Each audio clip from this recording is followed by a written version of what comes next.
ಆಟ ಆಡೋದು, ಆರೋಗ್ಯನ ಕೆಡಿಸ್ಕೊಳ್ಳೋದು ಇಂಥದ್ದು ಮಾಡ್ತಾರೆ. ಆದರೆ ಈ ಒಂದು ಕಾರ್ಯಕ್ರಮ ಇಟ್ಕೊಂಡಿರೋದ್ರಿಂದ ಮಕ್ಕಳು ಒಂದು ರಜೆಯ ಸಂದರ್ಭದಲ್ಲೂ ಕೂಡ ಅವರ ಶಿಕ್ಷಣದ ನಿರಂತರತೆಗೆ ಇದೊಂದು ಅನುಕೂಲ ಆಗ್ತದೆ.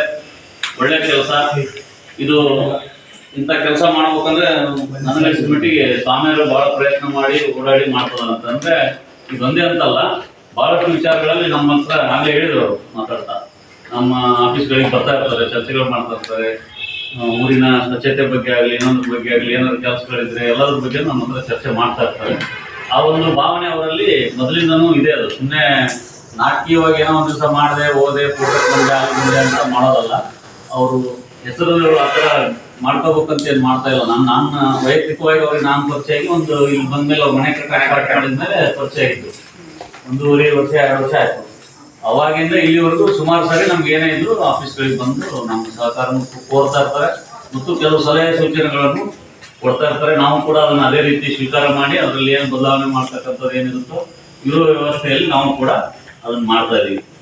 ಈಗ ಏನೇ ಒಂದು ಕೆಲಸ ಮಾಡ್ಬೇಕು ಅಂತಂದ್ರೆ ಒಬ್ಬನೇ ವ್ಯಕ್ತಿ ಏನು ಮಾಡೋಕ್ಕಾಗಲ್ಲ. ಅದರಲ್ಲೂ ನಮ್ಮಂಥ ಒಂದು ಆಡಳಿತ ಒಂದು ಬಾಡಿ ಇರ್ತಕ್ಕಂಥ ಸಂದರ್ಭದಲ್ಲಿ ನಮ್ದೊಬ್ಬರದೇ ಒಪಿನಿಯನ್ ಇರೋದಿಲ್ಲ.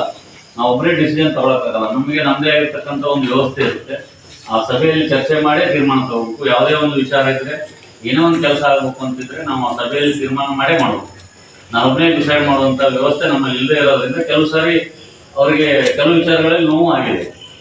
ಕೆಲವು ವಿಚಾರಗಳಲ್ಲಿ ಆ ಥರದ್ದು ಕೆಲವುಗಳು ಆಗ್ತವೆ, ಏನು ಮಾಡೋಕ್ಕಾಗಲ್ಲ. ಆದರೂ ಕೂಡ ಅವ್ರು ಹೇಳ್ದಂಗೆ ನಾವು ಯಾವುದೇ ಒಂದು ಫಲಾಪೇಕ್ಷೆ ಇಲ್ಲದೆ ನಾವು ಕೆಲಸ ಮಾಡಬೇಕು, ಸಮಾಜಕ್ಕೆ ಏನಾದ್ರು ಒಂದು ಕೊಡುಗೆ ಕೊಡ್ಬೇಕು ಅಂತಕ್ಕಂಥದ್ದು ಅಟ್ಲೀಸ್ಟ್ ನಮ್ಮ ಹತ್ರ ಒಂದು ಪರ್ಸೆಂಟೇಜ್ ಆದರೂ ಕೂಡ ನಾವು ಇಟ್ಕೊಂಡಿರ್ಬೇಕು. ಅಂದರೆ ಮಾತ್ರ ಏನಾದರೂ ಮಾಡ್ಲಿಕ್ಕೆ ಸಾಧ್ಯ. ಈಗ ಏನು ಮಾಡೋಕ್ಕೆ ಆಗೋದಿಲ್ಲ ಅಂತ ಕೈ ಚೆಲ್ಲಿ ಕೊಡೋಕ್ಕೂ ಆಗೋದಿಲ್ಲ. ಅಂಥ ಒಂದು ಪರಿಸ್ಥಿತಿಯಲ್ಲಿ ಭಾಳಷ್ಟು ಸಾರಿ ನಮಗೆ ಸರ್ಕಾರ ಕೊಟ್ಟಿದ್ದಾರೆ, ಸಲಹೆಗಳನ್ನು ಕೊಟ್ಟಿದ್ದಾರೆ. ಅದನ್ನು ಸ್ವೀಕಾರ ಮಾಡಿ ನಾವು ಕೆಲಸವನ್ನು ಮಾಡ್ತಾ ಇದ್ದೀವಿ.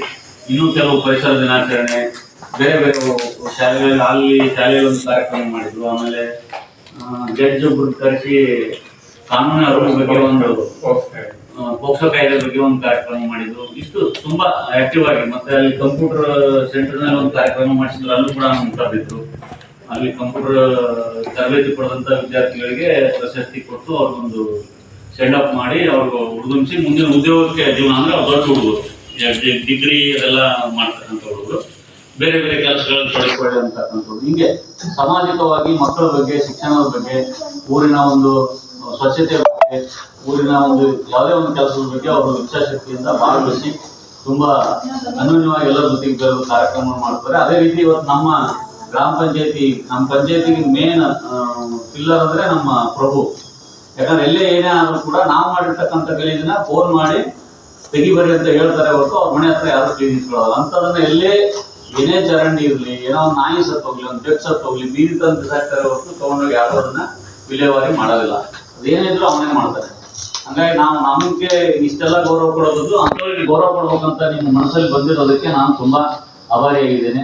ಯಾಕಂದ್ರೆ ಮೊನ್ನೆ ನಮ್ಮ ಯುವಕರು ಕೂಡ ಹೇಳಿದ್ರು, ನಮ್ಮ ಯುವಕರು ಕೂಡ ಒಂದು ಕೆಲಸ ಮಾಡಿದ್ದಾರೆ. ಒಂದ್ಸರಿ ನಿಮ್ಮ ಸರ್ ಸನ್ಮಾನ ಮಾಡ್ತೀನಿ ಅಂತ ಹೇಳಿದ್ದಾರೆ.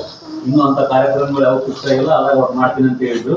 ಮಾಡಿಸ್ತೀನಿ ಕಣ ಪ್ರಭು ಅಂತಂದ್ರೆ ಆಯ್ತು ಅಂತ. ಅಷ್ಟು ಮುಗ್ಧವನು. ನೀವೇನಾರ ಹೇಳ್ರಿ, ಆ ಕೆಲಸನ ಪ್ರಾಂಪ್ಟ್ ಆಗಿ ಅವನ ಜೊತೆಗೆ ಇನ್ನೊಬ್ಬನಿದ್ದ, ಅವನು ಸರಿಯಾಗಿ ಕೆಲಸ ಮಾಡ್ತಿರ್ಲಿಲ್ಲ.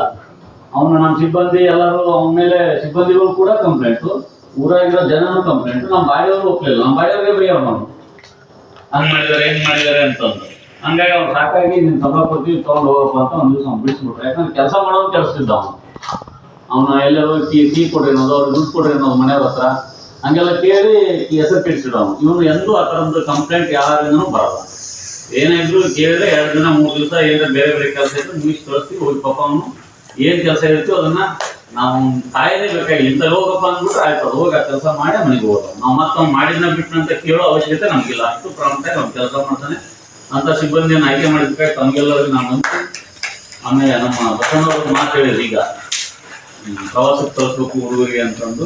ಪ್ರವಾಸದ ಖರ್ಚು ವೆಚ್ಚ ಏನು ಬರುತ್ತೋ ಅದರಲ್ಲಿ ನಾವು ಇಬ್ಬರು ಪಾಲು ಹಾಕೊಂಡು ನಿಮಗೆ ನಾವು ಇದಕ್ಕೆ ಸಹಕಾರ ಮಾತಾಡೋಕ್ಕೆ ಅವಕಾಶ ಕೊಟ್ಟಿರ್ತಕ್ಕಂಥ ಮತ್ತು ನಮಗೆ ಮುಂದೆನೂ ಕೂಡ ಎಲ್ಲದರಲ್ಲೂ ಸಲಹೆ ಸಹಕಾರವನ್ನು ಕೊಡ್ತಾ ಹೀಗೆ